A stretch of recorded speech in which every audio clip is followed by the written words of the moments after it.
I love the way this kid makes an impact in all facets of the game. He can get off blocks and quickly find the football. He's big and fast enough to cover tight ends. He can rush from the inside or outside and put pressure on the quarterback. He can play downhill and punish running backs in the run game. On third down, he can drop back in coverage and hold his own in space. There really isn't much that Devin Lloyd can't do at the linebacker position. This is a modern NFL linebacker who checks off a lot of boxes and will likely fit best at outside linebacker at the next level. I've got a round 1 grade on this guy. Let's watch some film.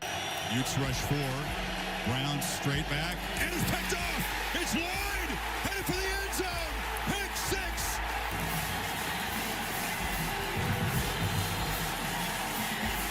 Assuming this is a pass play.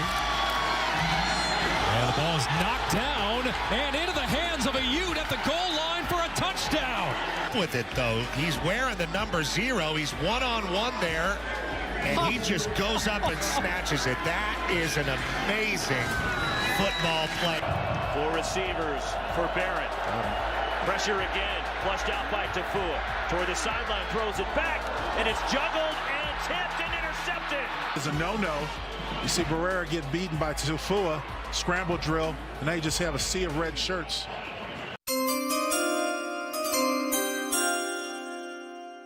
Standing at 6'6" and 340 pounds, Jordan Davis possesses unbelievable strength and athleticism on the interior. This is a prospect who drives offensive linemen 3 to 5 yards back into the backfield. Davis's combo of elite athleticism for his size and hand power makes him by far the best run defending defensive tackle in this year's class. He's got an incredibly rare burst and quickness off the line to not only get to the quarterback, but dispose of double teams. To cap it off, he's also got elite versatility on the line. He can either be a single or 2 gap player in an odd or even front. He can also remain on the field in passing situations. All of that combined makes Jordan Davis my number 1 defensive tackle in this year's class. Let's watch some highlights. Davis is lined up here. Watch how he just uses his power.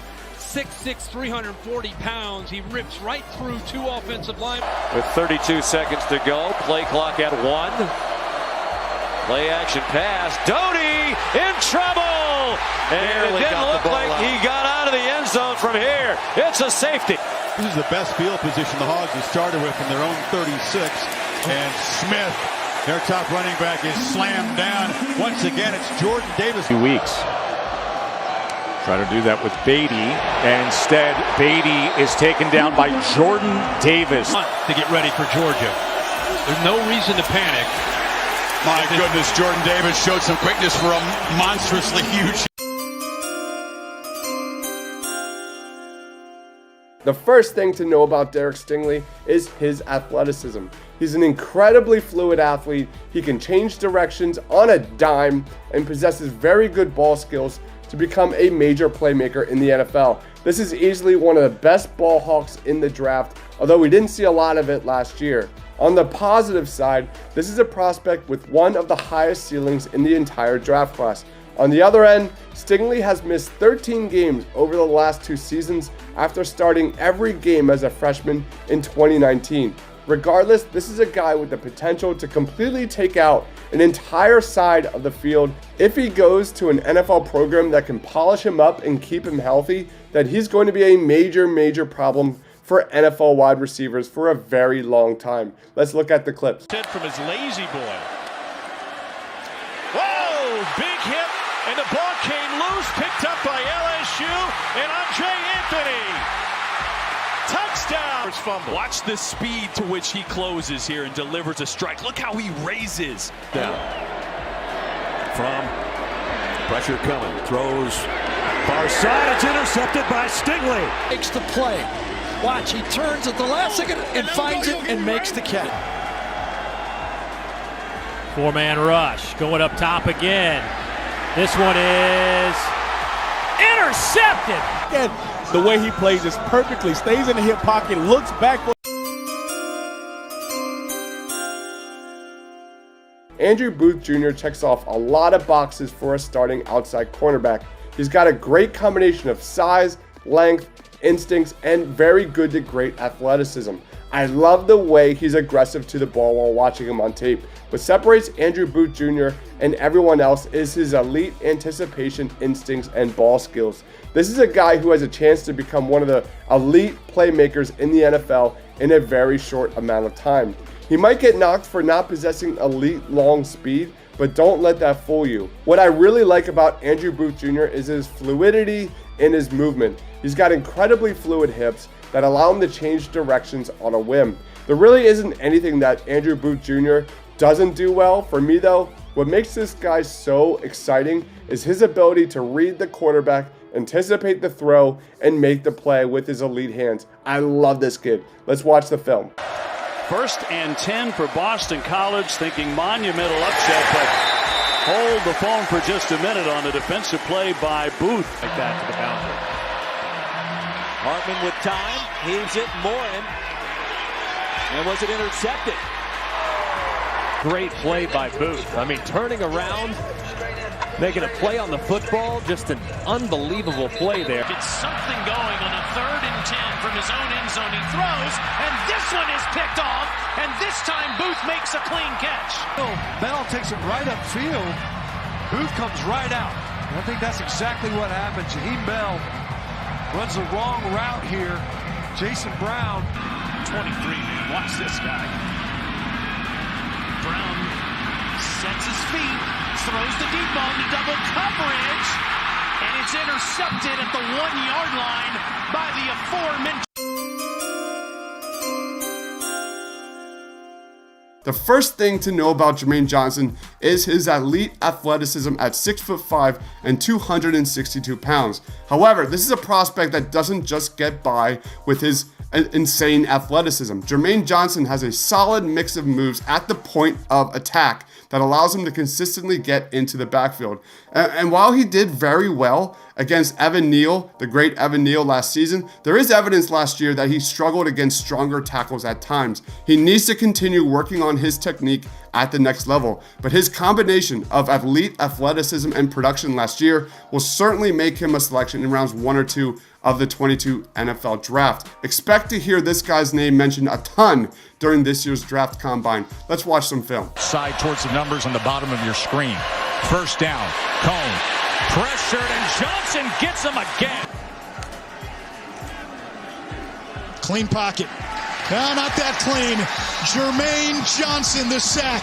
How good is Georgia's defensive front that Jermaine Johnson could not crack their starting line? 5 sack that gets erased and gives North Carolina a 1st down. How? Hit from behind and brought down.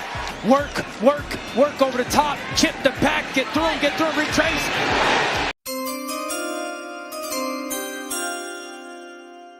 He is one of my favorite prospects in this year's class. This guy fits the Eagles scheme to a T with his elite versatility and ability to play inside or out. While he doesn't have that elite twitch that David Ojabo or Jermaine Johnson possess, he makes up for it for being strong against the run with very good quickness and ability to make big plays down the field. As good as he is at getting to the quarterback, he's got great quickness to win against slower offensive linemen in the interior. What I like most about Trayvon Walker is his ability to drop back and hold his own in space. Trayvon Walker occasionally dropped back into coverage for Georgia, and his fluid hips and ability to change speeds on a whim was really impressive to watch. A 6'5", 275-pound edge rusher that can be weaponized in multiple alignments with his kind of football intelligence will always have a roster spot in the NFL. Defensive coordinators must be salivating with this guy's ability to make an impact in a variety of ways. Let's watch the tape. What do they got on 3rd and 14? No protection again. Sack off the edge. Trayvon Walker.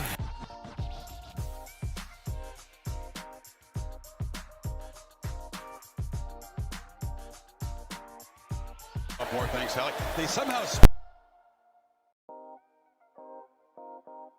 spotted that as a 1st down. No idea how. McNamara escapes pressure, but not for long. He is hammered from behind by Trayvon.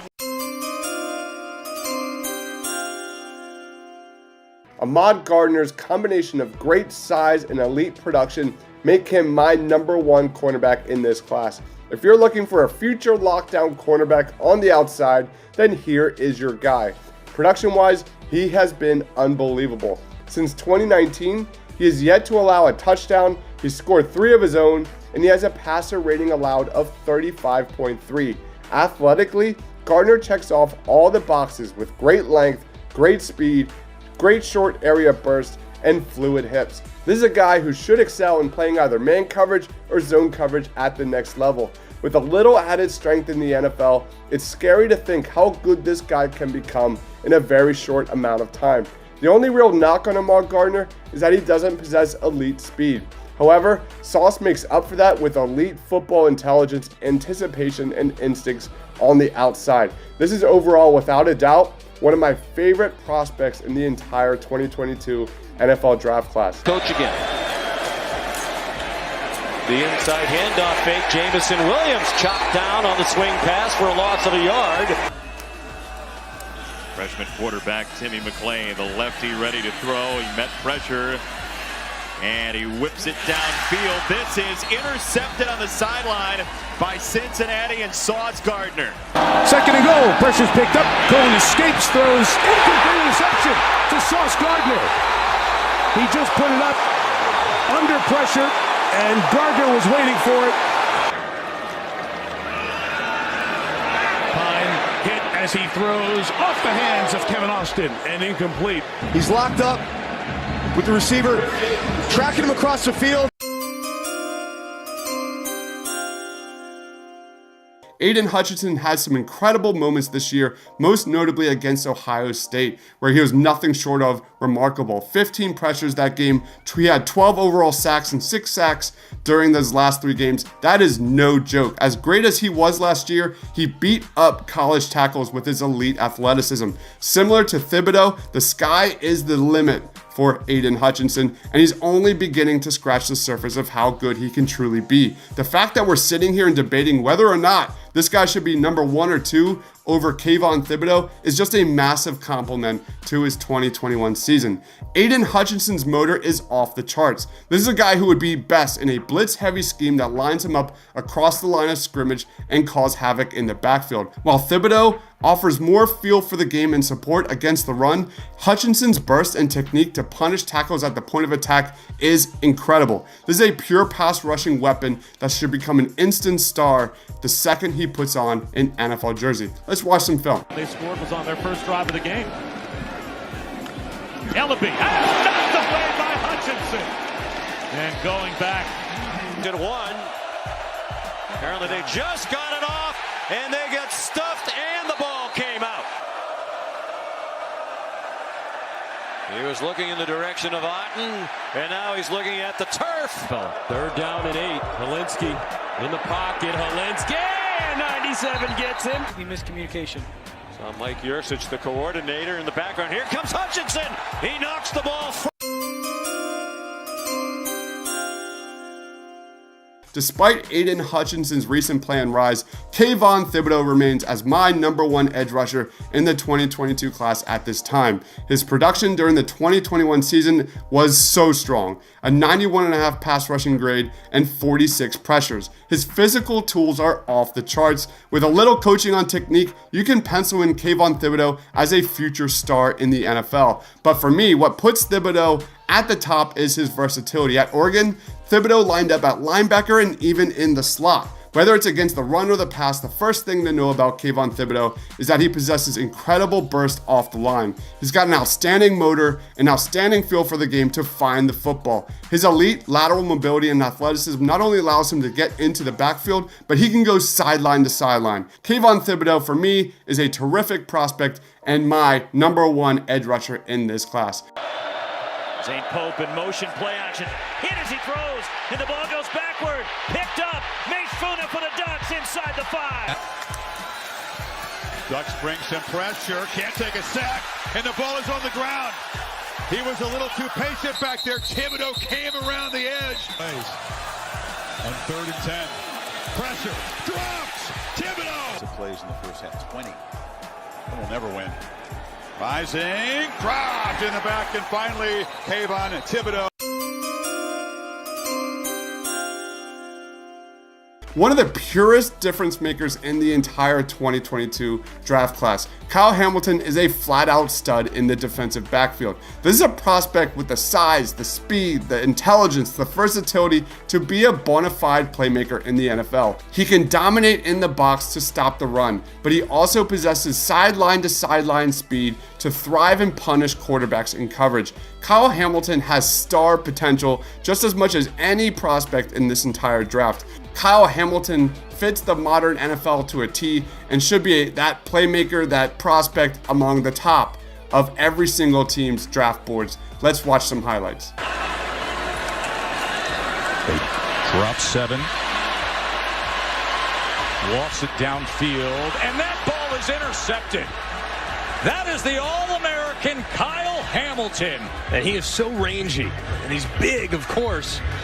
At 6'4", 220 pounds, he kind of reminds me of the old SC. Sticks against the defense like this.